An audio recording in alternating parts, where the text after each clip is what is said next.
Shalom, sobat pecinta kebenaran yang diberkati Tuhan. Kiranya sukacita dan damai sejahtera Tuhan menyertai kita semua.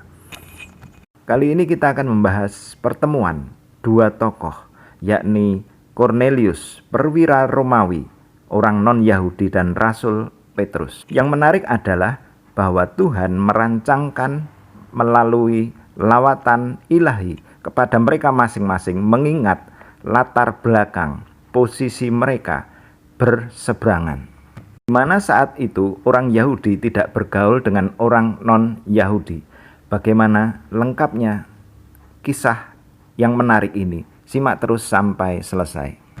Dalam kitab Kisah Para Rasul kita ketahui cukup lama setelah peristiwa Pentakosta, gereja mula-mula di Yerusalem ternyata tidak bergerak untuk memberitakan Injil kepada bangsa-bangsa lain.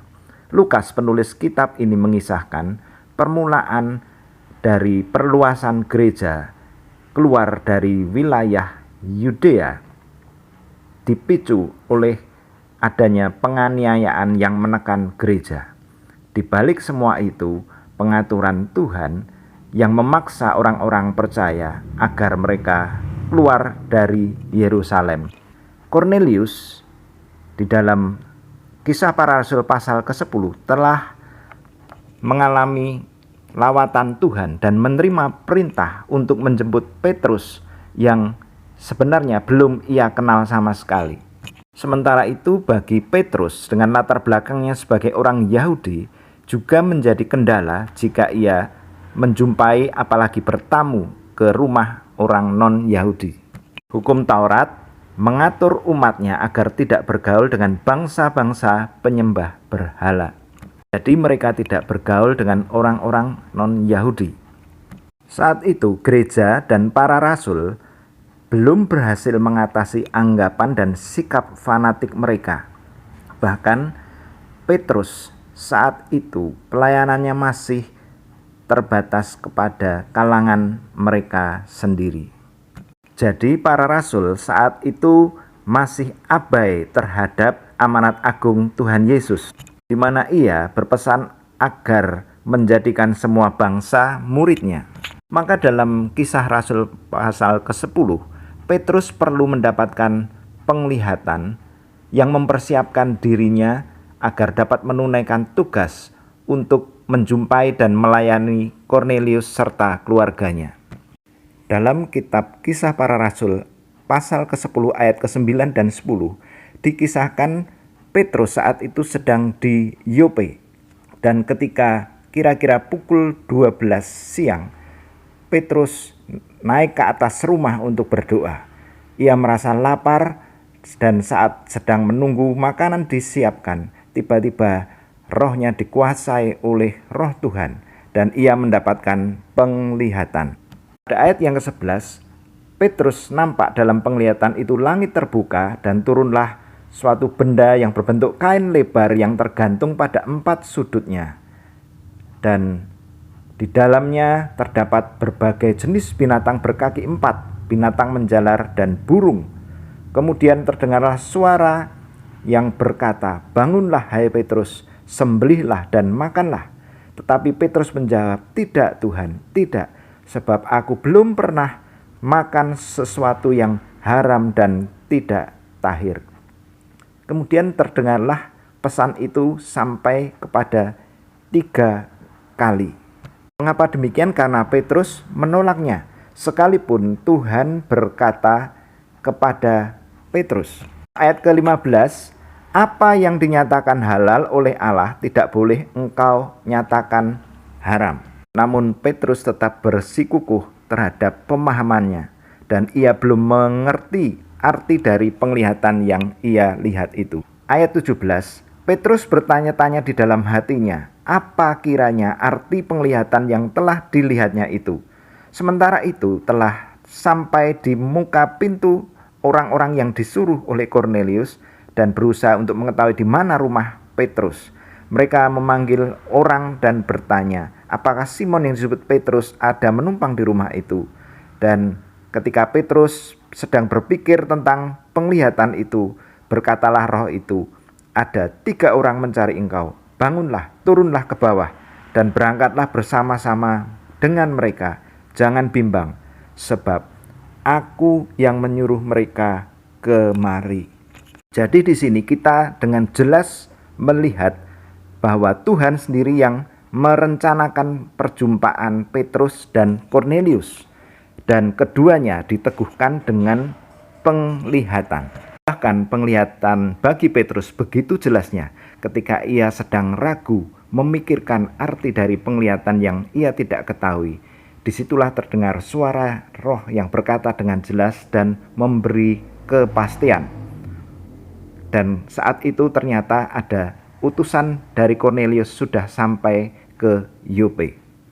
Pada pasal ke-10 ini kita dapat belajar prinsip tentang penglihatan yang diterima baik oleh Kornelius dan Petrus, bahwa penglihatan yang mereka terima itu berkaitan langsung dengan pemberitaan Injil dan keselamatan yang akan diterima untuk Kornelius dan keluarganya.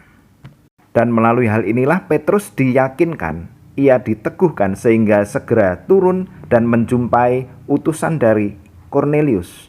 Sesudah utusan itu mengutarakan maksud mereka, lalu ia mempersilahkan mereka untuk bermalam di situ, dan keesokan harinya barulah mereka bersama-sama berangkat menuju ke Kaisarea. Petrus yang telah mendapatkan pencerahan ilahi sehingga ia bersedia diutus Tuhan dan menjadi pionir atau pelopor pelayanan kepada orang-orang non-Yahudi.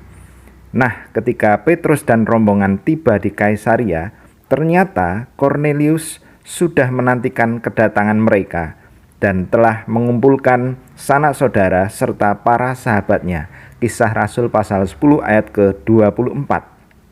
Disitulah Petrus mengawali perbincangan dengan bersaksi bahwa Tuhan telah membukakan pengertian, dan Petrus tidak boleh merendahkan dan menolak orang-orang non-Yahudi. Dalam khotbahnya, Petrus menegaskan bahwa Allah tidak membedakan orang. Ayat ke-34, ia berkenan kepada siapapun yang takut akan Dia dan mengamalkan kebenaran.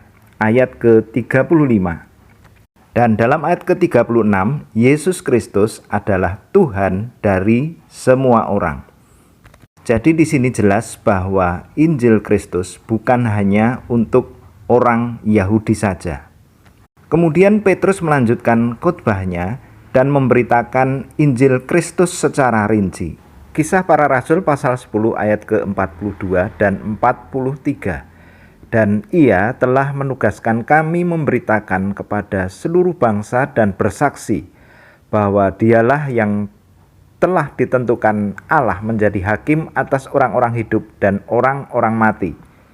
Tentang Dialah semua nabi bersaksi bahwa barang siapa percaya kepadanya, ia akan mendapat pengampunan dosa oleh karena namanya. Dan lawatan Tuhan pun terjadi, sehingga ketika Petrus sedang berkata-kata, turunlah Roh Kudus ke atas semua orang yang mendengarkan pemberitaan firman itu. Sehingga orang-orang Yahudi yang menyertai Petrus menjadi tercengang-cengang, karena mereka melihat secara langsung bahwa Roh Kudus dicurahkan ke atas bangsa-bangsa lain. Bahkan mereka mendengar orang-orang itu berkata-kata dalam bahasa roh dan memuliakan Allah. Pada ayat ke-47 dan 48, kisah ini diakhiri dengan Petrus menyuruh mereka dibaptis dalam nama Yesus Kristus. Dan Petrus masih tinggal bersama dengan mereka beberapa hari untuk meneguhkan iman mereka. Demikianlah lawatan Tuhan atas seisi rumah Kornelius, dan mereka semua menerima keselamatan dalam nama Yesus Kristus.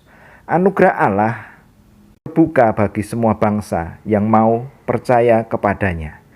Sobat pecinta kebenaran, seperti Petrus, kita sebagai murid-murid Tuhan, sudahkah kita menyediakan diri untuk diutus bagi orang-orang yang belum percaya? Kiranya video ini menggugah kita. Siapapun dapat dipakai menjadi saksinya. Lawatan Tuhan terjadi ketika kita siap diutus, sehingga pintu keselamatan terbuka bagi bangsa-bangsa lain. Dukung dan doakan channel ini agar terus menyuarakan kebenaran dan membangkitkan iman. Terima kasih telah setia dan menantikan video-video ini. Sampai berjumpa pada video mendatang dan Tuhan memberkati.